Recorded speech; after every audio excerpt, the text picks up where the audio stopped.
Rainbows, sunshine, everywhere I go. Rainbows, sunshine, go.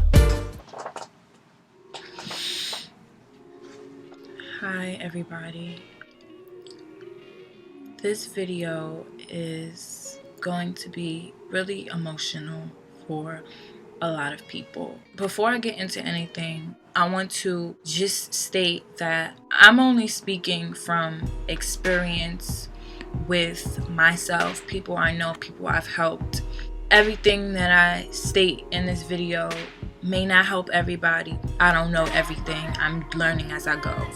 But I'm going to help the best way I can. For those of you who don't understand self-harm and why people do it, I'm going to try my best to explain it. Self-harm gives you a sense of control. A lot of things are out of your control. And self-harm is a way for you to actually get a handle on something in your life, even if it is your own life. For people who are battling depression, that is really a coping mechanism. When they inflict pain on themselves, it eliminates a little bit of the pain that they already feel because of what they're going through. It's an invigorating thing to hold a blade to your wrist and know that if you press just a little harder, your life will be taken in an instant. Bulimia and anorexia also stem from another form of self-hate. You see yourself in the mirror and you can't stand what you see. Even if everybody around you thinks that your body is perfect, it doesn't matter, because all that matters in this world is what you think of yourself and how you see yourself. And unfortunately, sometimes that one fact is used to our demise. And it's not for anybody to judge if you've never personally experienced self-harm, self-hate, or depression. Before I get into helping how to recover, I'm gonna share a story. Whoever has been keeping up with me over the past couple of months, then you know, but a lot of people don't know. So for those who don't know, about a year ago, a 14-year-old girl came to me. I'm not going to disclose any identifying information, so for this video we're going to call her Angel. But she did grant me with permission to share her story in hopes that it helps a lot of people out here, and I really hope it does. So I'm going to share a little bit of Angel's story. Before coming to me at 14, she was raised in a very mentally abusive household.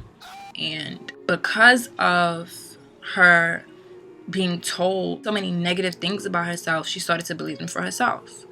And she started coping with an eating disorder as young as 6 years old. From battling with bulimia at 6 years old, it escalated to anorexia when she was about 10 years old. Her goal was to stop when she reached a certain weight. She was constantly being told that she was unwanted, a regret, worthless, she'd never be good enough. So she used these eating disorders as a quest to be accepted by the people who told her that she wasn't good enough. However, when she turned 14 was when she came to me in my ask box. She asked me about 26 questions, and when I read it, it took me by surprise that someone as young as 14 was having to go through these types of things. So I remember writing this long ass message to her, and if you want to read it, I'll leave it in the description, but it's only my response. None of her questions are there. But at that moment, it dawned on me that all of this has no age limit. As soon as negative things are placed into your mind, that leaves the door open for things like depression, self-harm, self-hate. What I want any self-harmer to know who's watching this video, life is like a ship, like a big boat. And when you're going through a hardship or a bad time, that's when you see the storms, the lightning, the thunder, the rain. And the harsh winds are symbolic of the bad times in your life. And The harsh winds will sway your ship if you do not take control of it. You have to take that wheel, hold on to it, and say, here's where I want to go. Let me hold on as tight as I can and just keep turning this wheel. It's going to take me a long time to get where I need to go and get out of this storm. But I know that if I focus on getting out of this storm and I keep my hands on this wheel, I will get there. However, if you allow your depression to take over you and you allow your depression to take over your steering wheel, you're going to be stagnant. Your depression is going to sit there and hold the steering wheel and tell you to do all these negative things to yourself. Depression is a way deeper thing. Depression usually stems from when we're living in the past or when we're holding on to the things that happen to us that we can't control, we can't go back and fix. All of the things that we're dwelling on and it's eating us up because we're allowing it to. If right now you're dwelling on something that has happened in the past that you cannot control and you can't change, let it go. And not just throw it in the air like it doesn't matter. Absolutely not. First, you have to accept the fact that it happened. Accept everything that you can't change. If it happened to you and it was the worst thing in the world, you have to accept it. And you have to forgive the situation. Forgive the people who hurt you. Not for them, for you. Yeah, you can't control all of the bad things that happened to you. You didn't ask for them, but they were placed upon you. So the question remains, do we bounce back or bounce backwards? Angel's recovery specifically took around a year. The effects that the eating disorder took on Angel's body was blue nails, brittle hair, constant toothaches, sore throat, fainting, always cold and dizzy, stomach pains, joint aches, sunken eyes, and things of that sort. To help her through it, she did things like read books, start conversations with friends, listen to music, walk her dog, organize her room, clean the house, write, watch videos, work ahead in school. Anything that she could use to distract her from feeling those urges is what she did. Anyone trying to recover from an eating disorder, there's a lot that your body's going to go through because it's trying to recover from all of the damage that you've done to it. So it's going to be mental pain as well as physical pain. When trying to stop self-harming, whether it be by any method, it's going to be hard to stop because like any addiction, you're going to have the urges to continue. For any self-harming out there, anyone having a problem with self-harming, I'm telling you, go to the gym. Not only are you building strength, muscle, and tone, going to the gym and working out releases hormones that make you happy and make you feel good about yourself. And on top of that, all that weightlifting and ellipticals and pushing and pulling and shit, it relieves that stress. The angrier you are, the harder you will go in the gym. I guarantee it. And not only are you relieving stress, you're bettering yourself. So after about 2 weeks, you're going to start seeing results. If you can't go to a gym because you don't have a membership or it's too far or you don't have a car or whatever, that's fine too. Because you can go on YouTube and search up workout videos. There's things that you don't even need weights for. All you need is a workout mat. And if you don't have a workout mat, you can do what I do and you put a blanket on the floor. Boom. And that's only going to bring you a step closer to loving yourself, loving your appearance, loving the person that you see in the mirror. Just remember this one thing. Ugly is an opinion. Beauty is a mindset. Never forget I told you that. Message. Because I need you to know that what you're currently going through right now is not forever.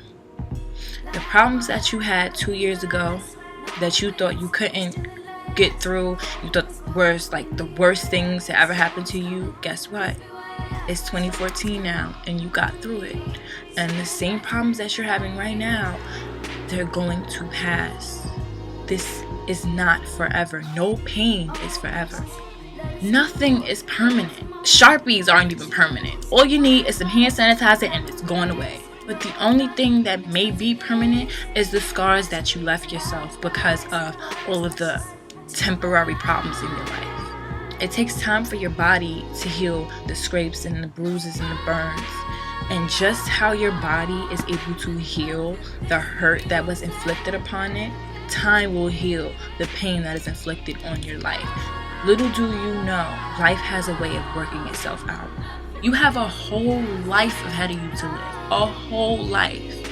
With beautiful memories and beautiful people that you are going to meet, going to live, and going to experience. But you can't get there because you're allowing this depression to block your path. Don't focus on the negative in every situation. And even if a situation is only handing you negative things, focus on what you can learn from the negative, what you can take from this disgusting situation, and how you can apply it to your tomorrow. I really don't like saying things like it gets better or stop because you'll see brighter days. I know you've heard that millions of times and you're just waiting for it to get better. Here's the thing. You can't wait for it to get better. You have to make it better. You have to go out and take control of your own life in a way that doesn't consist of harming yourself. Promise me something.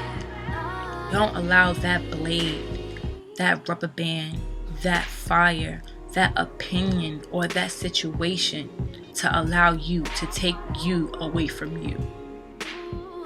As alone as you feel, you're not alone. There's a lot of people who have been through what you're going through right now. Take a piece of paper, write, these are stopping me from becoming who I was destined to be. After you write that note, you stick it on the box, throw it in the back of your closet. This box needs to contain every blade, rubber band, lighter, anything physical that you're physically using to harm yourself. Put it in the box and throw it in the back of your closet. Every time you get the urge to open that box, read the note. This is stopping me from being who I am destined to be. If you really want to see something positive happen in your life, overcome that urge to open that box. You are worthy of everything in this world. Anything that you want, you deserve. I really hope this helps you. And rest in peace, Robin Williams. Have a good day, everybody. 'Cause